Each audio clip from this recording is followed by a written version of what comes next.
All right, so who's starting us with some music today? Jacob. Jacob. Yes, and Julia will be back tomorrow she found a lovely setting. I think she's going to be sharing something from Shefa Gold tomorrow. But I thought that today we could reprise that setting of Min HaMeitzar by Deborah Sachs-Mintz.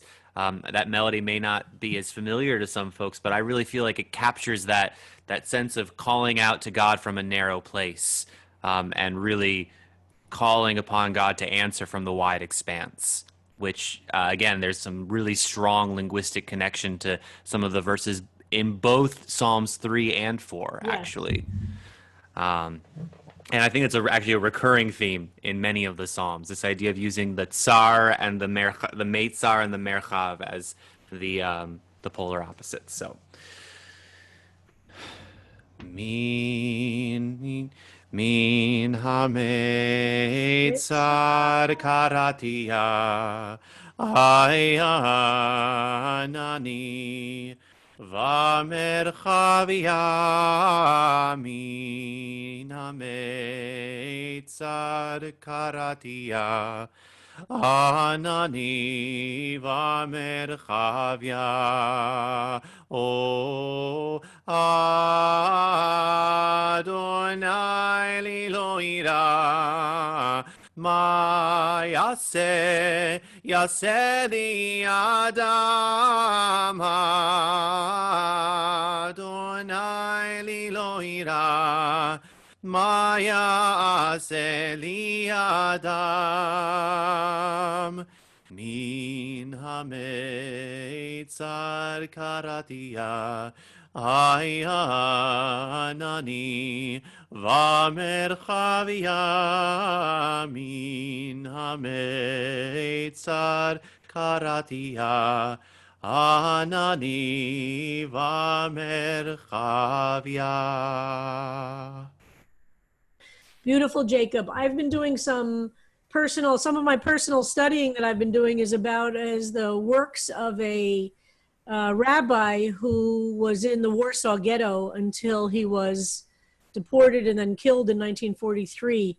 And he was a Rebbe of a Hasidic community outside of Warsaw. Very interesting. I'm going to end up teaching about him, I'm sure. But I just found when I was doing some studying yesterday afternoon, a YouTube of one of his Hasidim who survived singing a setting to those words, Jacob. And apparently in the Warsaw Ghetto, that was one of his favorite settings. And the music is haunting. And it's this one guy remembering, of course, it wasn't written down in musical notation, but he's singing it as he remembered the Rebbe singing it in the ghetto. Oh, I would love to hear that tune. Yeah, I'm going to have to find the YouTube to send it to you. It's really beautiful. These words, when you sing these words are not just contemporary ditties, folks. These words have really carried our people through the most difficult moments in history.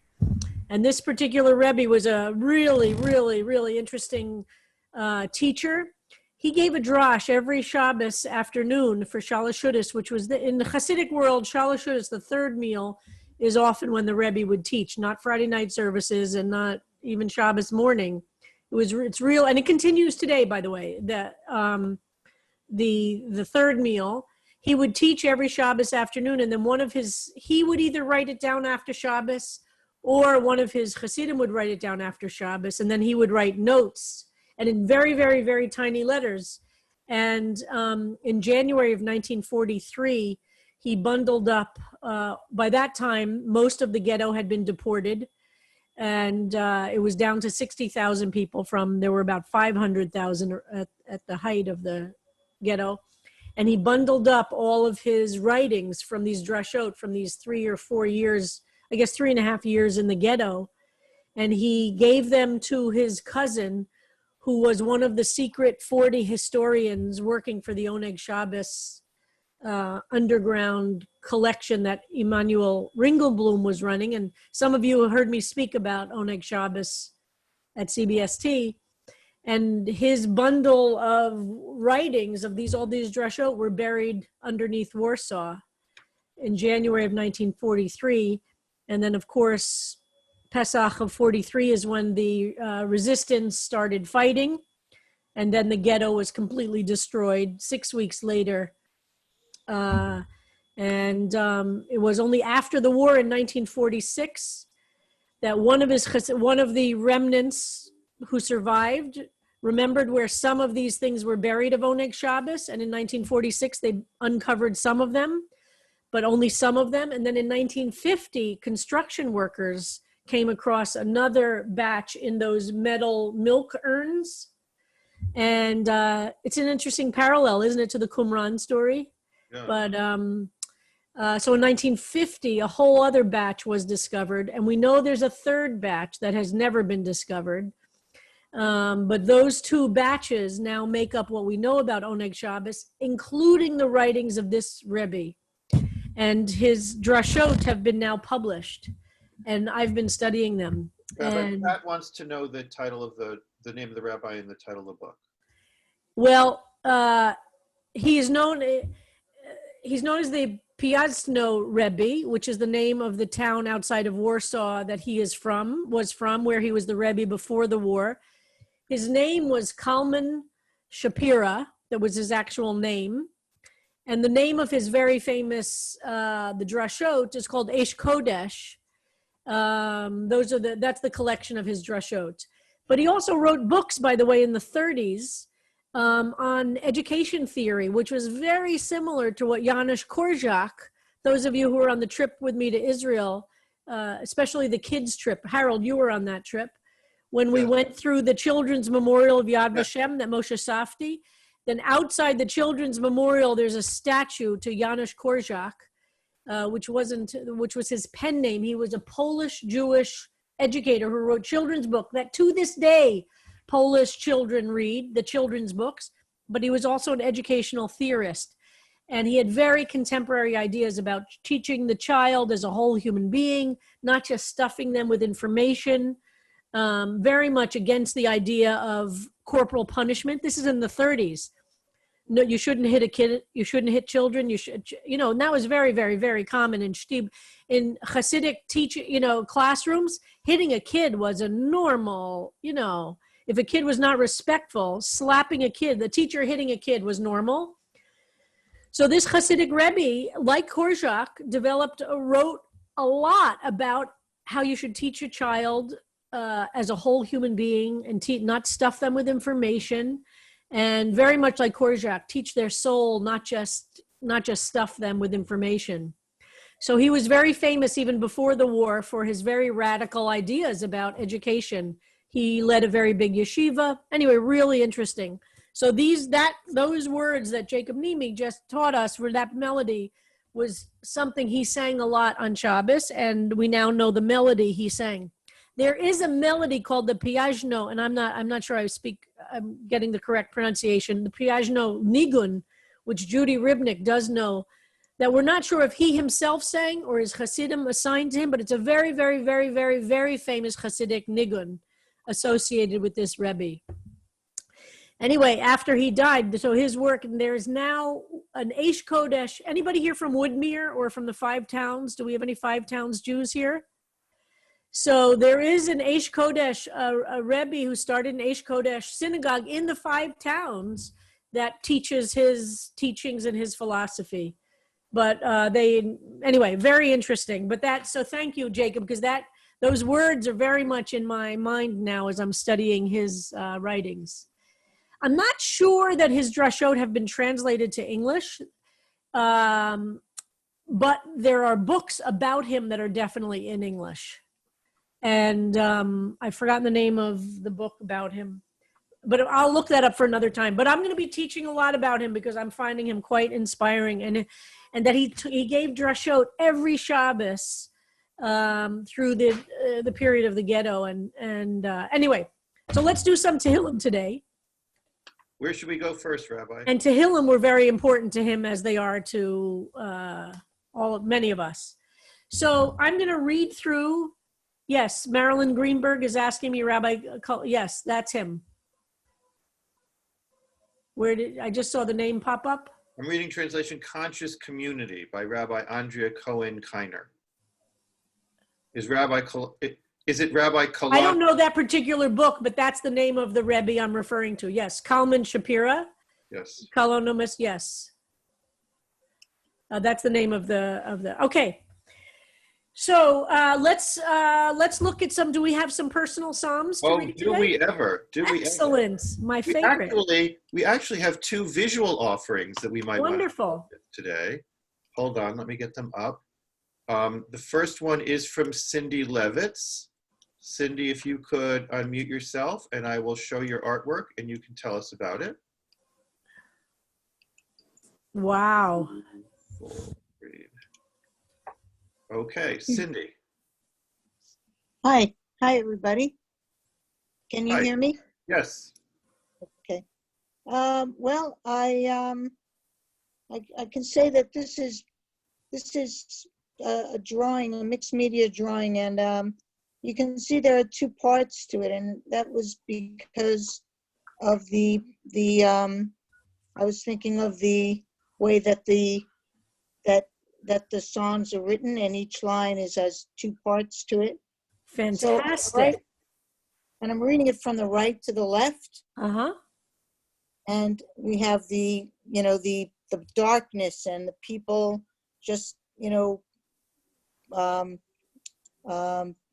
saying terrible things about you and just, messing with your head, all that stuff. And, but there's some light behind it. And then as you come over to the right, it's more of an idyllic setting with the tree and the water, and you can see Selah, and there's a symbol, which is a symbol for life, the Chinese symbol for life, in the center that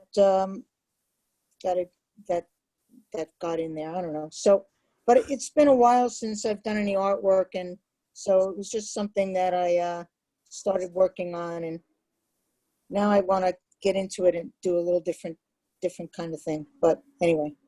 Wow. And I love it. And I love just seeing the Sela there as the one actual word that you integrate into the visual. That is so powerful.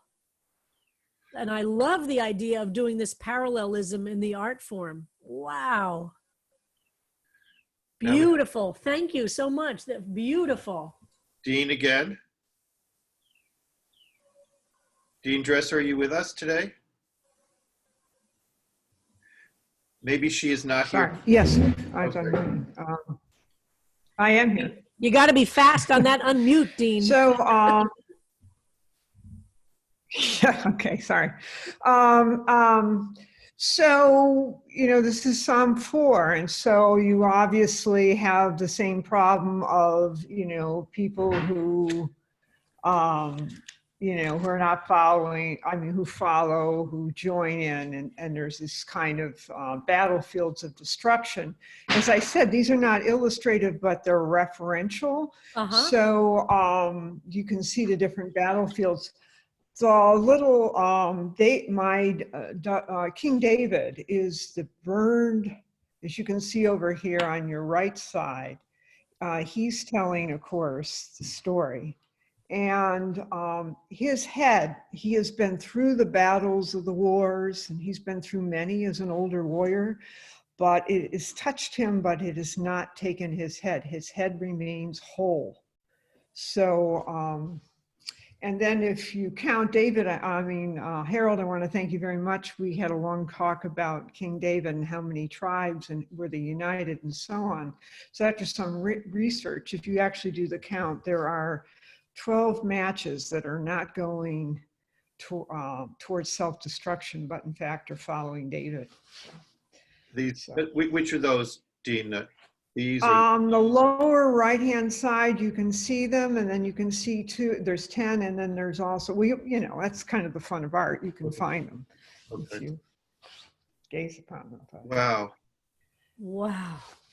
This is really so powerful. I just love it. And I love that you're using the same medium in these different Psalms, and they're evolving and communicating. I think that's spectacular.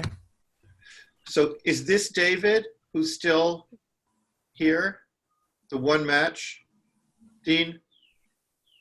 Dean? The one match, yeah. Okay, that's, I used him, I mean, I'm using that match to represent, in some Wow. ways in my own head, as representing David. wow. You know, I have to say both of these, I'm a And word he's clearly person. been through the battle.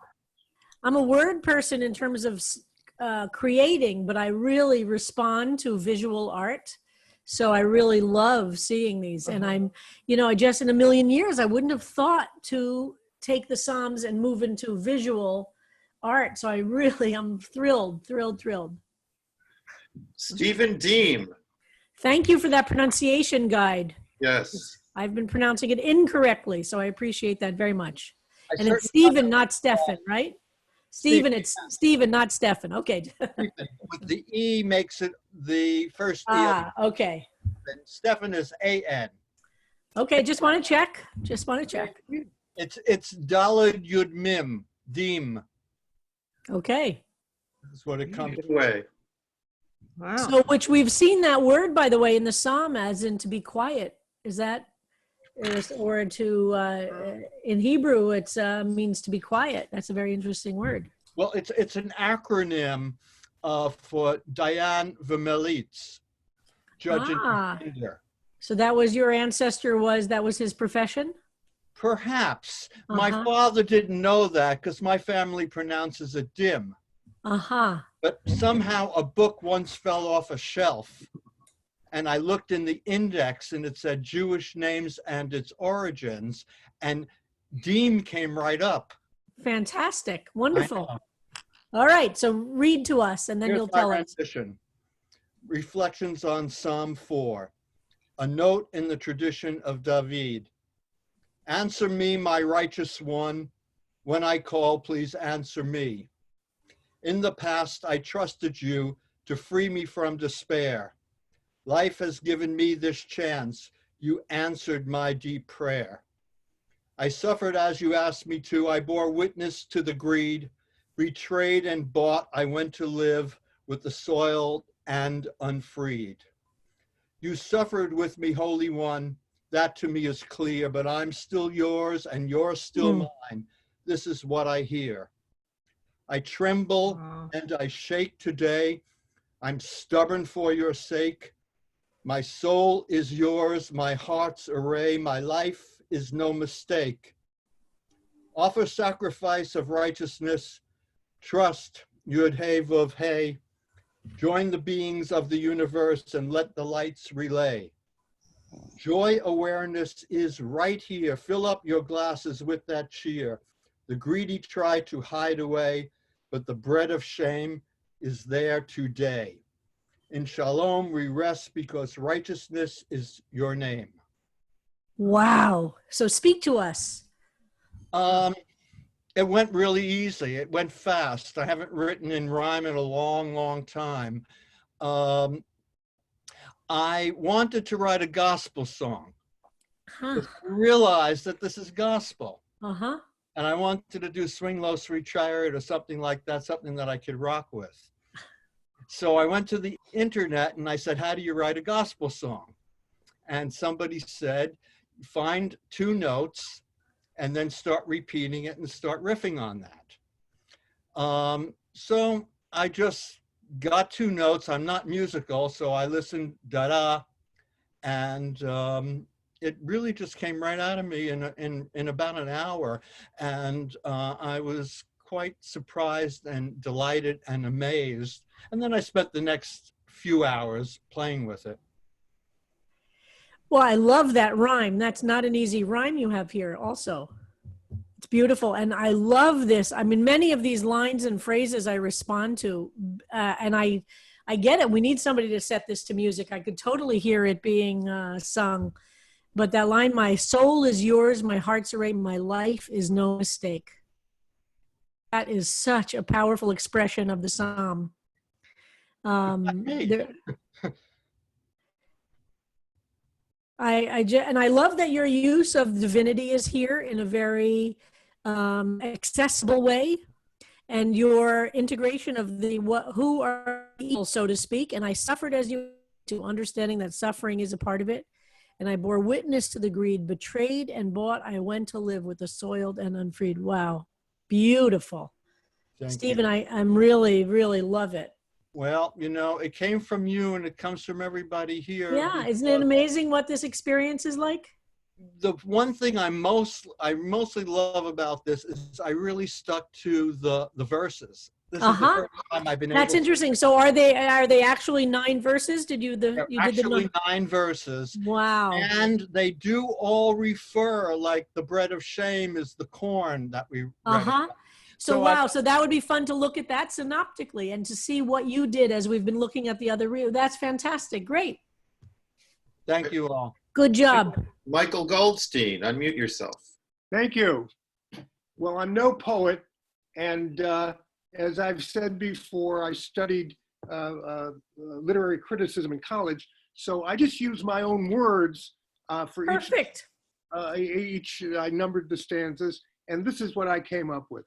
Beautiful. Read to us. Thank you. A David psalm for a commander of his people, accompanied by harp and lyre. O God, respond to my plea as you have so often in the past. Again, be sensitive. Wait a minute, it's blocking here. Just a minute. To my need. Is that it? I have pictures on the right, and I want to get rid of those pictures. Click on the top to minimize them.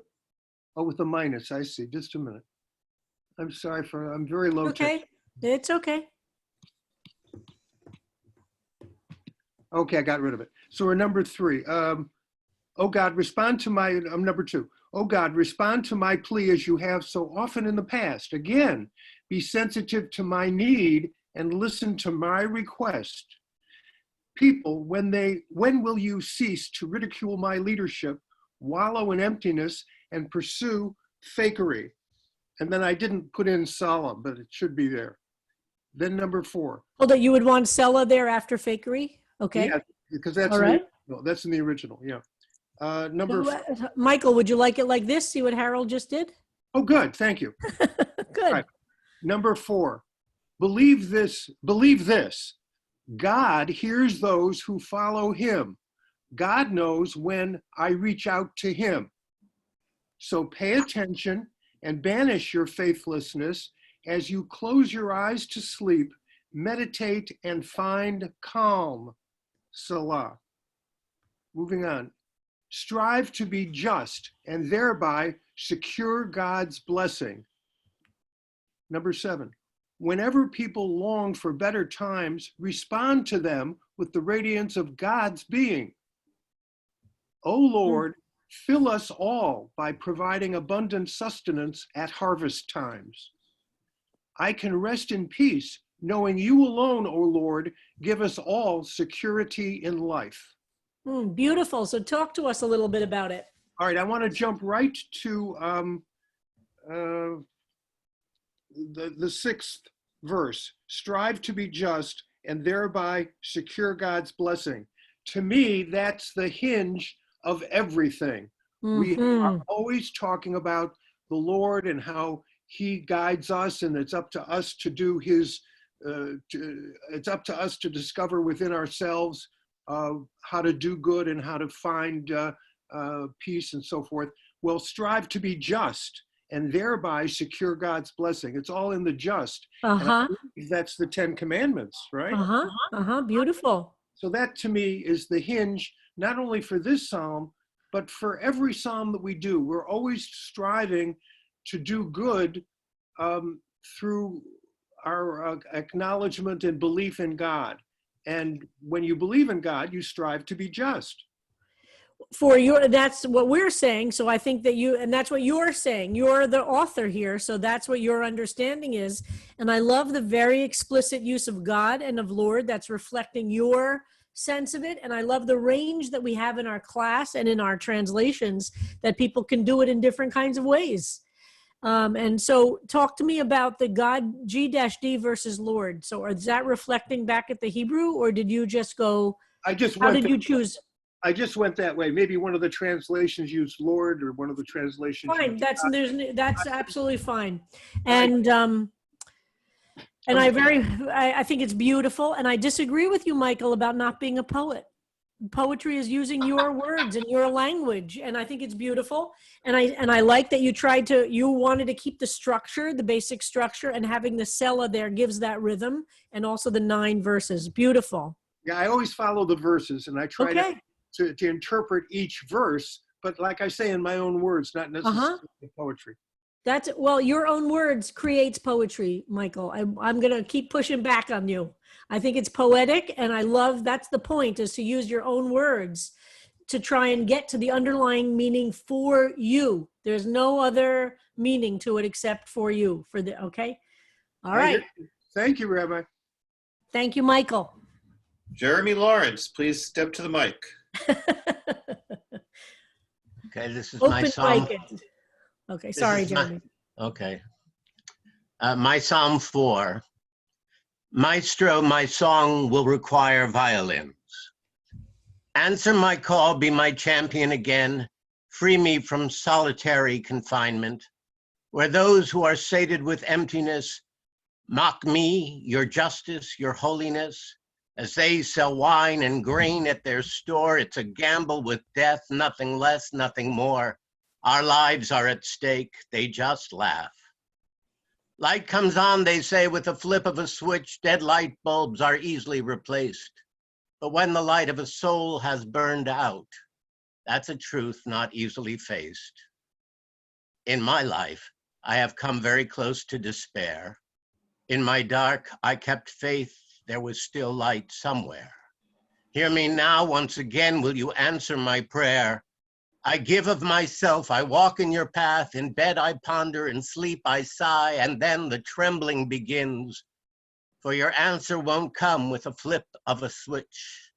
Mm, Maestro, my song will require violins. mm. Oh my God, fabulous, Jeremy. Speak to us. This was hard. The original psalm seemed too pat for me. Uh-huh.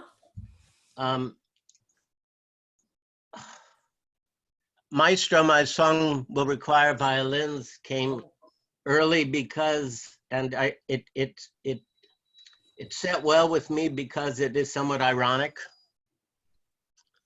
in the sense that we think of violins as accompanying sob songs, but this is a real sob song,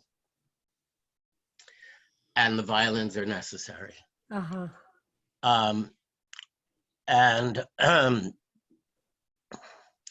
I wrote an earlier version of this, but I felt that I had left out some important elements of the psalm, so I went back yesterday after class and added stuff back in: solitary confinement, the element of justice came in. I don't know. There it is. Well, I love that line about the violins, and it's definitely, it shows a sophistication of understanding that there are some who translate banginot as meaning stringed instruments. So what a sophisticated reference to what is a debate among biblical scholars about the word itself. And to use maestro for lam natseach, I've never seen that before, Jeremy. And now I think it's the best way to understand that word. I've never seen that before. And now I'll never read it a different, I've now accepted that as the best definition of lam natseach. And to begin and end with the superscription, I think is really moving. And in my life, I have come very close to despair. In my dark, I kept faith. There was still light somewhere. Wow. Hear me now. Once again, will you answer my prayer?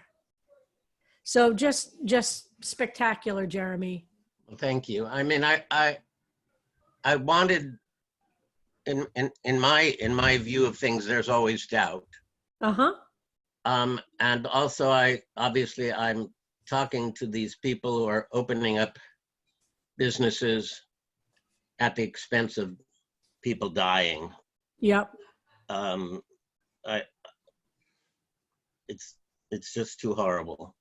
It is too horrible. And that's exactly the moment the Psalms are written for. Exactly what you're describing, the too horrible moment where what we see in the world, the evil just seems so incomprehensible and overwhelming. So you've got that moment. Beautiful. Thank you, Jeremy. Thank you. Jeremy, have you now, are the people who are offering Psalms today, have you now done 4? I have. You have. So it'll be very interesting to see, for some people, a particular Psalm might be meaningful and you haven't been inspired by others. And for some people, all of them. So it'll be very interesting to see. And I really encourage people who have not tried this yet to put your hand to it. You can see I love the range of what we're producing. This is just fantastic. There is, and I'll keep saying this, there's no one right way to do it. The right thing to do is to do whatever makes the Psalm meaningful to you. That's the only instruction.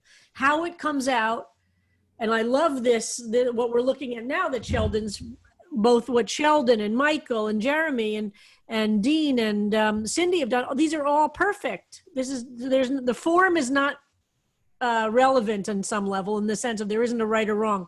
How can you make each Psalm speak to you? And if you don't like something about the Psalm, how do you make it mean something to you, even in its rejection? Do you know what I mean? All right, Sheldon. Harold, you talk. I got work to do still. Okay. Sheldon Wortman says, when ignorant people abandon their deceptiveness and any temporary glory, that they will recognize the truth, only then they find true happiness in life. When King David calls to Hashem, Hashem answered, yes, I am Hashem. I alone can relieve all your distress and solve your prayers. Enemies will put your name to shame with their deception. Hashem will always listen when I call. Those who sin tremble when you are in bed. The righteous will always offer sacrifices to Hashem. Hashem will show us good. Put Hashem in your heart. With Hashem in your heart, you will have peace and harmony. Then you will lie down to sleep, being safe and secure. So this is really a wisdom psalm for Sheldon. And you can see this is exactly what a wisdom psalm is, in the sense that it's giving instruction about how to do well, right? How to do good, how to be good, how to resist the evil in the world. So when ignorance, and I love the superscription here, Sheldon's kind of doing the summary. Sheldon's superscription is, okay, this is what the what do we call that when you learn in junior high school how to write the topic sentence, right? The topic sentence, when you're kind of taking out of the paragraph what the message is.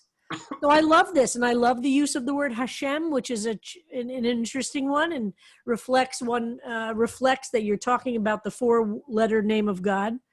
So beautiful. Thank you so much, Sheldon. Andrea Katz. Is Andrea here, or was Andrea the author who said I should read her poem? I believe she's not here today. Okay, so Andrea asked me to read hers. Okay. Andrea Katz, living in the age of COVID-19, isolated in my room, mourning the loss of my mother, drowning in my own secretions, stunned by a visual hallucination, neither smelling nor tasting my coffee, lying in sweaty sheets. Who shall live and who shall die? There is no reason. Living with fear and sadness, eventually I fall asleep, trusting in your presence. Wow. So this was, I think she was quite open about being one of the members of our community who did suffer with COVID. Yes. And this was her experience of isolating in her room, mourning the loss of her mother, drowning in her. It's so visual and raw. It is really raw. And it ends with the verse from the psalm itself, right? It goes back. The whole thing is so deep and personal, and it goes back to expressing the last verse of the psalm. And just magnificent, magnificent. Oh. Wow. We now have Lori Kropman. I think I saw Lori's here today, right? Okay, just unmute myself. So So, you know, I've always struggled, as I'm sure many of us have, in what to call this thing that's bigger than me. You know, God, Jesus, Hashem, I don't know, all different names, all different cultures. So, and I also always wondered why people thought the Psalms were so great. They just never hit me. And so I'm blown away by what's in there that I never saw. And so I try to keep the form of the psalm and put it in my own words so I can better understand where it's coming from. Exactly. Good. It helps me. So this is me. A cry for strength. I think of David as a symbol to me, the name of strength. So I often do that. Cry for strength set to music. I sit quietly in my chair, center myself, and breathe deeply, letting go of the limited state of being that creates my suffering, meeting the human and divine in the present moment. Sometimes I blame others for my pain, thinking their disdain and conceit and lies block my access to inner peace. But when I come back to the moment and meet myself with kindness and compassion, I can receive divine wisdom that is always present when I turn my attention to it. Return to yourself and stop your endless self-pity. Notice when you leave and pause. Let go of trying and experience the expansion of your grounded being. Others look outward for peace and prosperity, thinking it will come from somewhere else, someplace external. Peace is always available to me when I allow love to fill my heart. I can rest when I let myself be carried by the endless waves of each moment. Beautiful, Lori. Thank Would you talk a little bit about it and about the writing of it more? Well, you know, I always believe in life that things are an inside job, that there's out there and there's inside. So there's like reacting to something and there's responding to something. So responding is when we march and we write letters and we get the bad guys and we do things. But reacting is something that causes me suffering. And you know, like when my sister died is just this recent example. The grief I feel is separate. It's my reaction to the loss of her, but my response is something different than my reaction. My response is to try to find her in a quiet moment of my being where she always is and always will be. So that's kind of where how I try to end my own suffering is come back to the moment, because we don't have anything else is what I believe anyway. And I see that in the Psalms. I never saw that before. Yep, I do too. I really love this. I find it very, very touching. And I love the superscription being in the italics. A cry for strength set to music. That's spectacular. That is beautiful. A cry for strength set to music. And you're really integrating into this the role that music is playing, that somehow there. And really, I sit quietly in my chair, center myself and breathe deeply, letting go of the limited state of being that creates my suffering, meeting the human and divine. And I can see the inspiration from the language of the psalmist here into your own soul. And again, achieving this arc that the psalm has, that by the end, you find a way to achieve that peace. I love that. And the rest and understanding, again, coming back to the psalm, the arc of the psalm. I really love that. Really beautiful. Thank you, Lori. I think, do we have time or shall we wait till tomorrow? I want to make sure. Do we have time? We have 10 and that was number 6. I think that we cannot do them all today. Right. We'll go over to tomorrow. Go back to them tomorrow if you'd like, Rabbi. And yes, definitely. I will continue tomorrow to make sure we have, so people still have time if you want to get something to Harold by 5 today. We'll continue tomorrow. Sorry, Allison, but I want to make sure we have time to hear them and read them. It's so moving to me. I don't know if it's affecting all of you the way it's affecting me to read your wrestling with the psalm and finding personal deep meaning and expressing them in such exquisite, elegant, and meaningful ways. I'm very moved by it. Do we have any questions or comments before we go into music? Stephen iPad has his hand up. Okay. I just had a quick question about Laminatseach, Yes. the word, which I understand is the conductor, which is God, but does it mean that God is conducting our lives? We don't actually know. It's one of those words where, and that's why, and if we have time, I'm not sure if, well, that's why you'll see so many different translations of it. Nobody really knows whether it could be as simple, it could be the very simple explanation is there was some kind of conductor of the singers, of the musicians at the temple, and this could really be separate from the psalm, and it could be as simple, here's a note to the conductor who's going to be performing this psalm. Do you know what I mean? It's not necessarily God at all. It could be as simple as the human being who's literally the conductor. How's that, Adria? Does that look good? It's just when you said that word, it was like a sense memory, like from acting class, because I remember being a child and listening to an album in my living room. I had a habit of not wanting to watch TV with the family and go in the room and listen to music. And it was an album by Geula Gil, and she had a famous song called Laminatseach. And I hadn't heard that word. Oh, interesting. Yeah. In like 30 years. Alter translates it as lead player, the way the first violin was the conductor before there were conductors, it could be as simple as or it could be, I'm not saying that's the only way to read it, but translators have struggled with this precisely because there is no absolutely clear way, but it really could be just an instruction to the musicians themselves. I'll try and post that song onto the Yes, I'd love to see it. Well, and I think we're time for Cantor Nimi to sing us out. Cantor Nimi, would you like to text back up? Harold, before he does, I just want to ask a question. We're thinking about classes over the summertime. This will continue, of course. But would anybody here be interested in a 3-month introduction to Hebrew to learn how to read and to kind of do very basic biblical Hebrew? Not.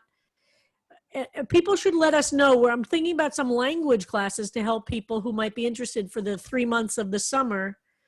June, July, and August. If people have some interest, let us know so that people who've never learned how to read Hebrew could learn, and to do some very basic Hebrew so that the Psalms could be more accessible for those who have, when I refer to the Hebrew. So we're thinking about different things for the summer. Our board is lighting up with yeses, Rabbi. Okay. Perhaps we have everyone's email. We could do a little survey as to exactly what their goals are, what their time is available, what they're looking for. Wow, yeah, a lot. You're getting a very positive response here. Okay, good. I can't see the responses now, but okay. So I'm thinking about that for the summer. So give us, all right, Harold, you and I will talk about it because I think it would be great to have a 3-month Hebrew reading and basic Hebrew class that'll be focused on biblical so that people can get more comfortable in the class itself. So that's a thought. It would just be those, I don't know where people are heading off for vacation, but you could build in some studying wherever you are, right? Okay, that was a little bit of a joke. Okay. I've just been so moved by everybody's offerings today. Thank you, everyone, for sharing those beautiful interpretations. Let's go out again with this setting of Min HaMetzar. Min HaMetzar karatia ayanani v'merchavia. Min HaMetzar karatia anani v'merchavia.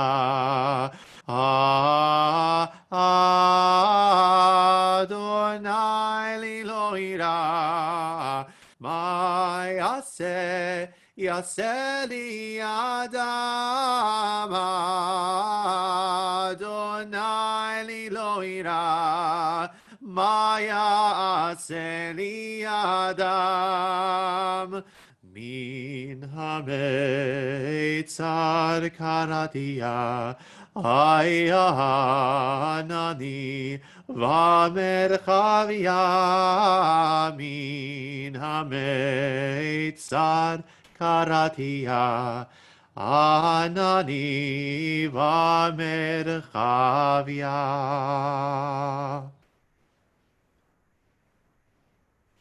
Thank you so much, everyone. We'll join tomorrow. And I think it was Harriet said the name of the movie about Oneg Shabbos, which is a wonderful movie to watch, is Who Will Write Our History, I think. And it's on Amazon. For those who want to watch a very interesting movie about Oneg Shabbos. I don't remember if it refers to this Rebbe's writings in particular, but about Oneg Shabbos in general. It's a wonderful, wonderful film. All right, see everybody tomorrow. Wonderful to see you. Thank you all for being part of this journey together.